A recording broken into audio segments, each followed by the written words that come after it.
So we're gonna quickly go over this, and this is directly from Renown's website. As you can see, this here is the ground for the horn. We're supposed to ground it to the hub. As you can see, they use a zip tie. They provided us with a zip tie agent. It was too small, so we used one of our own. A black zip tie like what this is. What's up, guys? Welcome back. In today's video, I am super excited to announce that we have the M3 back. It is back home where it should be. Seeing this car together with the Supra once again makes me super happy, super excited. And yeah, we can just pick up where we left off the last time we were modding this car. So in today's video, I actually have a lot to do still on the E36, but I'm gonna focus on one thing, and that's primarily a new steering wheel. As you can see here, my wheels are straight, but the steering wheel is way off center. Like, it's completely off. The reason for that is because when we had to do the LS swap, we had to move the entire steering column over by almost an inch, I believe.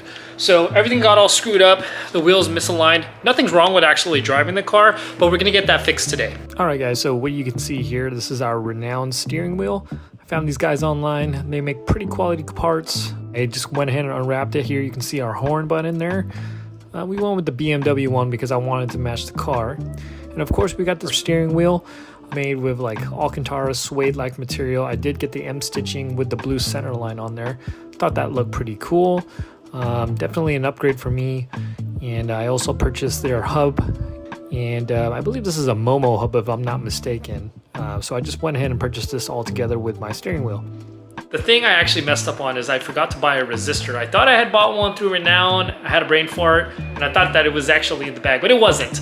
And the purpose of the resistor is to prevent the airbag from going off. So I had to order some on Amazon, and we're gonna wait until tomorrow to get that in. In the meantime, what I'm gonna do is I'm gonna go ahead and install the wheel anyways. The resistor fix is pretty easy, and I'll go ahead and throw that in tomorrow once that comes in. The tools that you'll actually need from the research that I made was T27 Torx. There's 2 of them behind the wheel. We'll go ahead and pop that out. Might need a screwdriver as well for the bottom tray portion of the steering shaft, but we'll run through it together. Before we start actually screwing with the airbag itself, I'm gonna go ahead and disconnect the battery because I'm not trying to have a 25-year-old airbag blow up in my face.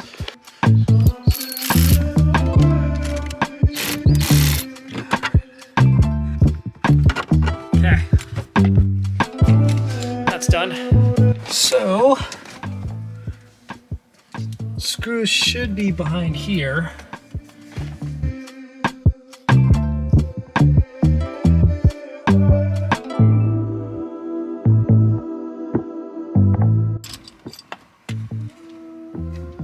Okay, and the airbag literally just popped right off. Here's our airbag right here, and this is what we're looking at. So what I'm gonna do is gotta straighten the wheel out a little bit. That way we know exactly where center is. It looks like it's centered, but it actually isn't. We gotta turn it a little bit.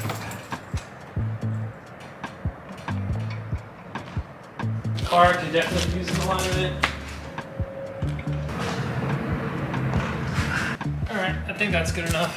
I think we just need to get an alignment. So next up is our breaker bar. I think this is a 17. Okay, it's definitely a 16.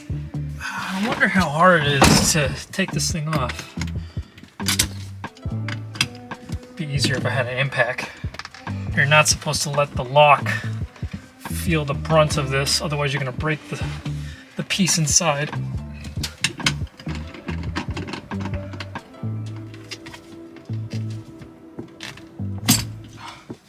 There you go.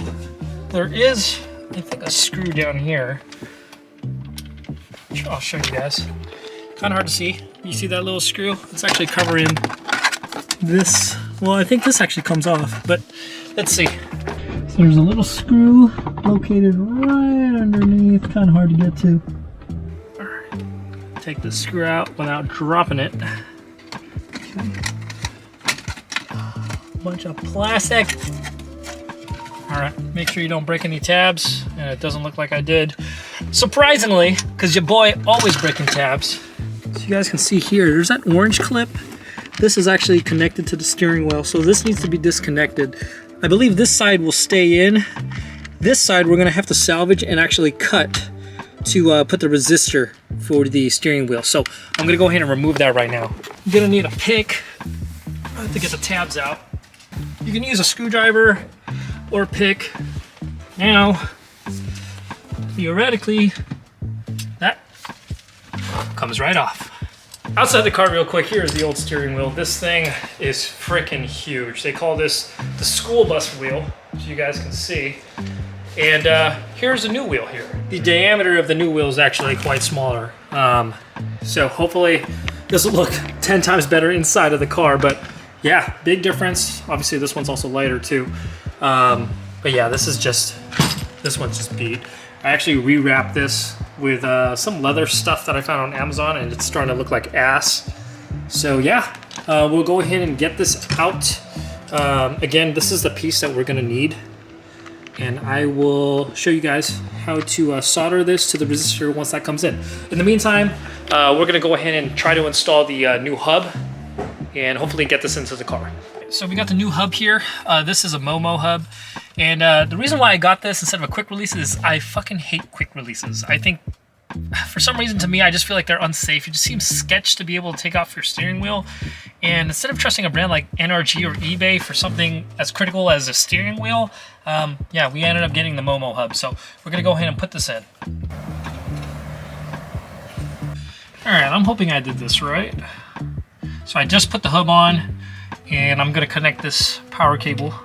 Now, I'm gonna connect the battery real quick and see if the horn button actually works. Hey guys, Future Justin here. I just want to let you guys know that in this part of the video, this is a critical mistake. I would not connect the battery until you install the resistor into the car. You'll see why later in the video. All right guys, so I did run into an issue here. So this is what it looks like right above the hub. I linked these up here. I didn't put them tight, but you'll see, so obviously there's no ground, so the horn's not working. I'm gonna put it on accessory mode here. Well, horn's not working. Renown wants you to actually zip tie it within the hub here in one of the spokes, and I'll show you right now. Even while doing that, I'm pushing it down. It's not going off. Now, if I put it inside of the actual bolt area where the screw goes in for the steering wheel, you'll see it goes off. So what I'm gonna have to end up doing is like sanding this down to bare metal so this can make good ground contact. Otherwise, yeah, I'm not too sure what else we can do. And by the way, these aren't labeled like ground or power or anything like that. So yeah, it took some trial and error to get that to work. All right, luckily you boys got some sandpaper here. I'm gonna try to sand the top of the hub here first. I don't know if this is ideal, but actually, you know what? I'm just gonna zip tie it on the inside.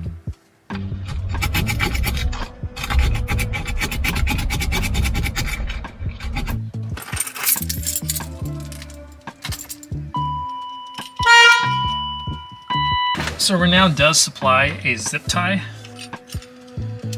So let's see.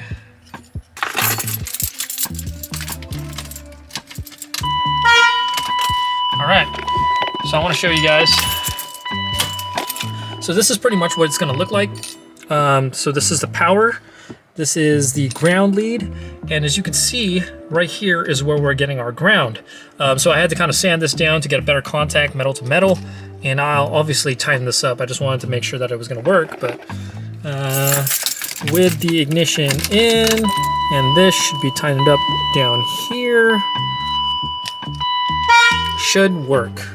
Renown actually said that we don't actually need to use Momo's hub ring here because it actually won't fit to where you need to get this thing bolted. So I'm just gonna go ahead and install the horn into the steering wheel. Looks centered to me.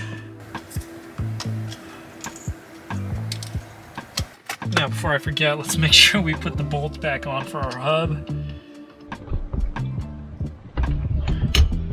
I'm actually going to use my ratchet. It's not as strong as a impact, but it's definitely going to give me more leverage than the breaker bar.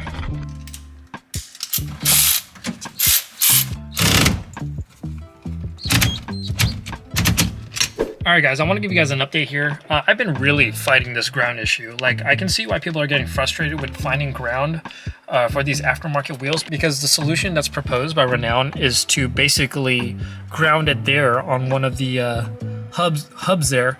But every time I zip tie it, it's not grounding correctly unless I like really stick my finger on there, and I think that's kind of sketch. So what I ended up doing was just sanding this area down here where I can put the screw and it'll push it against the hub. I think that's gonna be a lot better ground than just having it zip tied in there, and that just seems sketchy.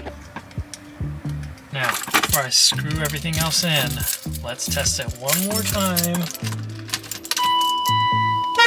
Oh, thank God.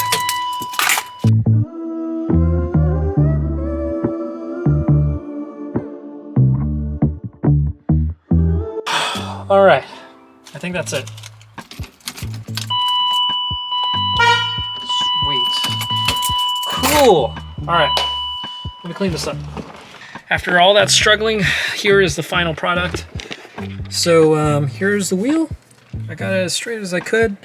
A couple of tips I would definitely say with the ground. Don't bother putting it on the inside spokes of the hub. Put it right on top of where the screws mount with the steering wheel between the hub.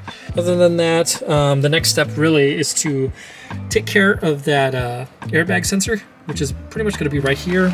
Once I get the resistor in, I'll go ahead and show you guys how to do that. The next day. All right, guys, so we got our resistors in the mail. I bought this kit off of Amazon. I believe it was around 15 bucks. The resistor ohms that we need is 3.3, which is right here. Comes in 40 pieces. You are gonna need half a watt. So as you guys can see there, okay? So I'll go ahead and pull one of these out. And there's a couple of ways that you can link them together. The laziest way would be to use electrical tape, but that's not super secure. The best way would probably be to solder them together, which luckily for me, I do have a soldering iron, so I'll go ahead and do that.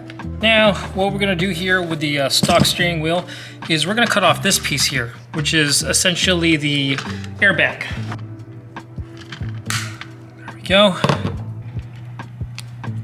There we go. Perfect. Again, I'm not an expert, but I'm just twisting these together and then I will solder them both together. That way we get a good connection. I'm gonna secure it with some electrical tape, obviously. And then we'll plug it into the car and hopefully that gets rid of our issue. All right, here's our little doohickey here. Let's go to the car. Hopefully this works. Oh, and yes, the car is black now. Check out my other video to find out what's going on. Okay, so this is where this plugged in originally. Clip, cool. But let's see if that solves the issue.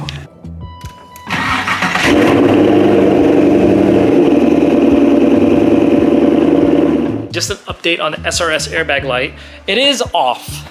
But it's off because I actually pulled the bulb out of the cluster. And the reason being is because I made the mistake. I turned the car back on, I connected the battery back, and I turned the car back on because I wanted to test out the horn. The problem was I didn't have the resistor installed at the time, so my SRS airbag light went off. Now the problem with that is that once the light goes off and it's triggered, you basically need to reset the SRS light in order for it to disappear. And unfortunately, the only way to do that is to buy a scanner tool that will wipe it out. But the problem is, it only works on OBD1. And for 94 or newer, which mine's a 95, but if you guys remember, we have an engine swap and we don't have OBD1 anymore. So I think the code is stored in the cluster. And unfortunately, there was no way of me clearing that code without going back to OBD1, and we're definitely not going to do that. So if you guys are doing this, please make sure that your resistor is set before you turn the car back on with the battery, because if it is not, then your light's going to come back on, and more than likely you're going to have to get a scan tool to remove that light. So remember to do that. Don't turn your car on until you have the resistor plugged in, because if you did what I did and you were testing out the horn first and the resistor isn't plugged in, that light's gonna go off and you're basically screwed without that tool. So be wary of that. What I ended up doing was I pulled the bulb and it was still semi-illuminating in the cluster. So I actually put some duct tape, or not duct tape, I actually put some electrical tape back there so you can't really see it anymore. And luckily, as you can see, everything works. And we got that little bulb there removed and covered up so it doesn't show up anymore. But for the most part, like I said, The actual wheel itself is great. The quality is great. It feels good. The stitching is very good. My horn works as well. And yeah, it was a pretty straightforward install. My only gripe, like other people have said, I believe it was E36 Tyler. Shout out to you. Thank you for doing a walkthrough of the install because your video actually helped me a lot. And yeah, I like what he was saying. I just don't like that you have to basically find a way to ground your horn button, because I feel like there should have been a more efficient way of doing it. If the hub was already pre-sanded from factory, or if Renown went ahead and did that for us, I think that would have saved us a lot more time. Or at least put like an extra bracket or something inside of the hub so we can get a ground going, because it's not going to ground if it's connected to paint. It's just not going to happen. So that's my only gripe with it, but otherwise, quality-wise, fitment-wise, it feels good. It's so much better than the old steering wheel that I had in here, or the school bus wheel. But yeah, that's pretty much it for today's video, guys. Hope you guys liked it. Consider subscribing, and I'll catch you in the next one. Peace.